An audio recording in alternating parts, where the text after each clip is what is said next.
আসসালামু আলাইকুম। স্বাগতম আজকের আমাদের দ্বিতীয় ব্লগে।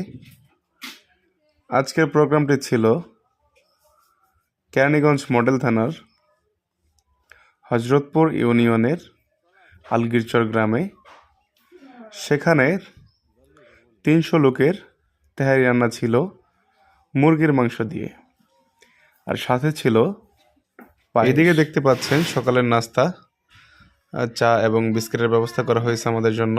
এদিকে নাস্তার ফাঁকে আমরা রান্নাও শুরু করে দিছি।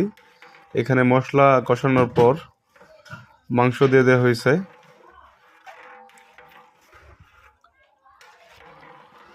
এখানে 40 কেজি মাংস আছে।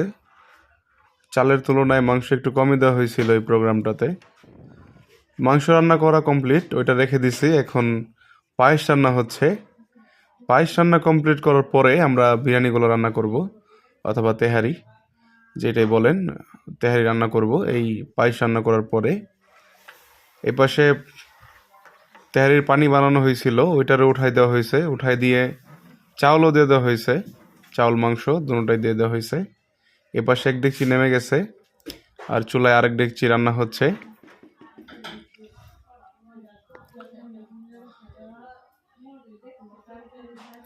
আজকে 4টা প্রোগ্রাম ছিল।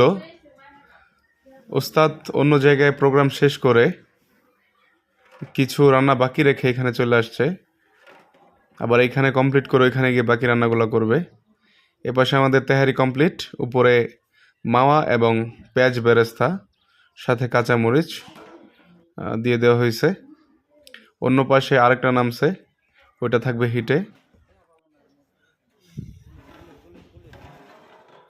লাস্ট ফিনিশিং দেখেন, এখানে মাওয়া এবং বেরেস্তা সাথে আলু বোখরা, কিশমিশ এবং কাঁচামরিচ দিয়ে সাজানো হয়েছে।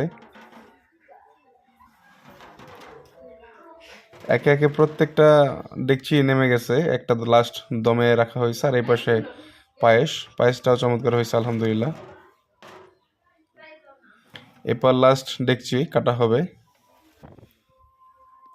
সর্বশেষ ডেকচি এটাই ছিল দমে।